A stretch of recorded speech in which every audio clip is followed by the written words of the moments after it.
Well, hey everybody, I think this is recording, but the water's coming up, so I am getting a little bit away from it. It is an absolutely gorgeous sunset, and gosh, so many things, being in the water and letting your cares and concerns wash away in the sea is my favorite thing and a necessary thing, and life is very stressful in Jerusalem. And that doesn't mean it's great, it's not great, and that doesn't mean it's not a privilege, and that doesn't mean it's not an honor to live there. But it's also very stressful. It is the spiritual warfare capital of the world. And so we feel that shrapnel flying around, so to speak. And I always say that when someone's preaching, if they're not willing to be vulnerable, I can't relate, because I'm a human being still, even though I have the spirit of Yeshua living within me. I need to be able to relate to that person that's preaching and wanting to touch my heart. And I truly live to encourage God's people, and I want to touch people's hearts. And I want you to know that you're not alone, and that I struggle as a human being, and I am currently struggling to let go of anxiety about a repetitive issue. A person in my life, I'm not going to say who, but it's not a friend, and it's not a relationship, otherwise I wouldn't be leaving this here, but it's someone that I have to deal with in my life, and the initial reaction is anxiety because of that person's initial reaction when I need to deal with them. And so here I am working out my humanity with the Spirit of the living God as my barometer, and how to act, how to choose my decisions and my behavior and what I say. And I do apologize when I need to. The Spirit of God really convicts you in Jerusalem. It's like everything is so supernatural living in Jerusalem. Everything is expedited.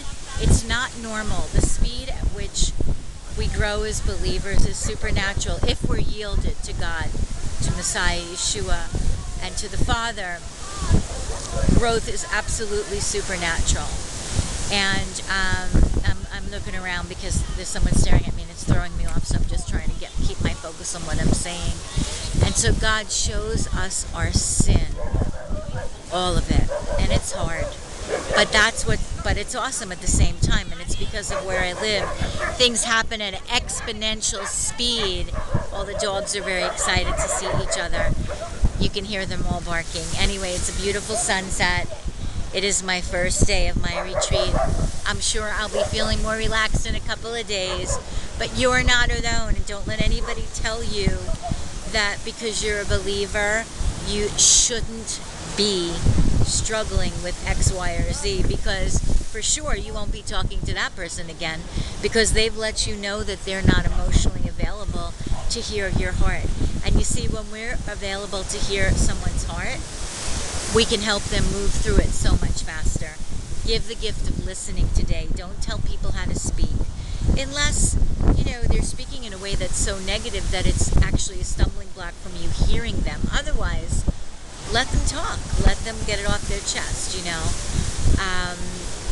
if you find it offensive, that's different, and you say something. But otherwise, don't tell people how to speak, especially if they're a good friend and they just really, we need to be able to talk to our friends without having to screen what we say first. Yeah, and I do talk about how we should use wisdom about what we speak about. There are things we talk about for the sake of talking about it, and it's really a wrong choice. But then there are other things that we need to talk about. And when we give that gift of listening, we can help people to move through their struggle. So I am human, and I'm not ashamed to say, because too many believers are giving the impression, or even saying, you're struggling with that? Like, haven't you arrived? No, I have not, and I will not until the Lord brings me up to be with Him. I am a work in progress.